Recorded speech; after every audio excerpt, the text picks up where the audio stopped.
దేవుడు తన అనాది సంకల్పములో ఏ మహిమతో మరి ప్రతి మనిషిని నిర్ణయించాలనుకున్నాడో అలాగ అవిధేయులైన వారందరికీ రాత్రి ఆయన మహిమను కుమ్మరించాలని ఈ 3 దినాల సువార్త సభలు ఈ స్థలంలో ఏర్పాటు చేయబడ్డాయి.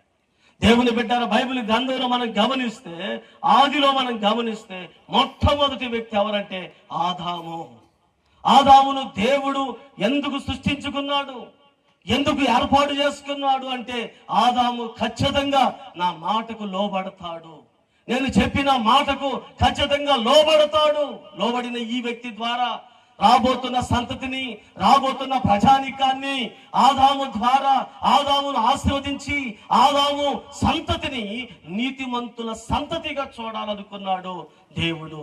కానీ ఎప్పుడైతే ఏదైనా తోటలో దేవుడు మరి అక్కడ మనం గమనిస్తే ఆ చెట్టు ఫల వృక్షం